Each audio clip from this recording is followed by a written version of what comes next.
So if your recipe calls for apple pie spice and you substitute pumpkin pie spice, will you ruin it? Today I'm going to answer that question, plus I'll go over the difference between these two iconic spice blends, which single spice is the best substitute, and I'll share my recipe for a homemade version of each. Apple pie spice blend and pumpkin pie spice blends are very similar when it comes to ingredients. However, there are a couple of differences. Most pumpkin spice blends that you'll find at the grocery store contain cinnamon, nutmeg, allspice, ginger, and sometimes cloves. Apple pie spice, on the other hand, is usually a blend of cinnamon, nutmeg, allspice, and sometimes cardamom. The main difference in flavor between these two spice combinations is that apple pie spice usually doesn't contain cloves or ginger, but this definitely isn't a hard and fast rule. Typically, each spice company has a little different blend with different ratios of each of the spices. I went to the store and compared Walmart brand apple pie spice and pumpkin pie spice, and the difference was that the apple pie spice didn't contain cloves or ginger. The McCormick brand pumpkin pie spice and apple pie spice have a little bit different ingredients than the GV brand, and their pumpkin pie spice contains sulfiting agents. Note that commercial blends of apple pie spice typically do not contain cardamom. So can you substitute pumpkin pie spice for apple pie spice? You can substitute an equal amount of pumpkin pie spice for apple pie spice, and there shouldn't be a huge flavor difference. Just keep in mind the different flavor profiles of the different spices. Will cardamom pair well with pumpkin? Will cloves or ginger go with apples? Now that we've gone over the differences, let me show you how to make your own so you never have to worry about running out again. For the apple pie spice, you'll need 1 tablespoon of cinnamon. The type of cinnamon that you use can greatly affect the final flavor of your spice blends. The cinnamon that you typically find at the grocery store is not true cinnamon. True cinnamon, or Ceylon cinnamon, has different health benefits and also a different flavor. I personally think that Ceylon cinnamon has more of a savory flavor than the cinnamon that you typically find at the store. Another variety is Vietnamese cinnamon, which has a stronger flavor in my experience. If you do opt for the Vietnamese variety, you might want to reduce the amount of cinnamon a bit. 2 teaspoons of nutmeg.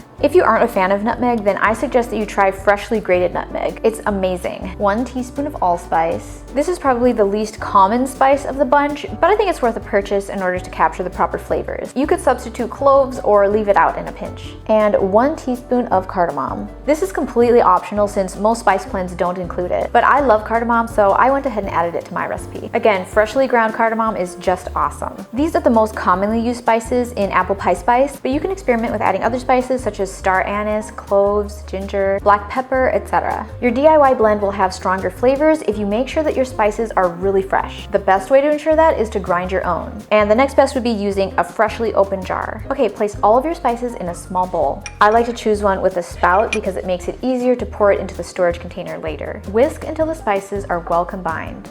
Alternatively, you could just place the spices in a jar, add a lid, and then shake until the spices are well combined. But if you do go the whisking route, you'll want to transfer the apple pie spice mix into an airtight container. I like these mini mold jars from Weck because they're the perfect size for this recipe, and they're so much easier to measure your spices out of than those tall, skinny jars. By the way, why are almost all spice jars so skinny? They're really frustrating to measure out of. Spice companies, change the jars that you use, I beg you. Anyway, if you want to make a larger batch, then these Weck jars are a better size. Make sure to label your jar so you don't forget what's in it. Store your homemade spice mix in a cool, dry, dark place. A spice cabinet or drawer that's located far from your stove would be perfect. If you started with fresh spices and you store this mix properly, it should last for about 6 months. After that, it will still be safe to consume, but the spices will lose some of their potency. You can use this homemade version as a 1-to-1 substitute for store-bought apple pie spice. Now, if you only need 1 teaspoon of apple pie spice or you don't want to mix up a big batch, just use 3/4 teaspoon of cinnamon, 1/4 teaspoon of nutmeg, 1 pinch of allspice, and 1 pinch of cardamom. And that will equal about 1 teaspoon of apple pie spice. Okay, to make the pumpkin pie spice, you'll need 3 tablespoons of ground cinnamon, 2 teaspoons of ground ginger, 2 teaspoons of ground nutmeg, 1 teaspoon of ground allspice, and 1 teaspoon of ground cloves. Just like with the apple pie spice, whisk together the spices in a small bowl until well combined and transfer to an airtight container.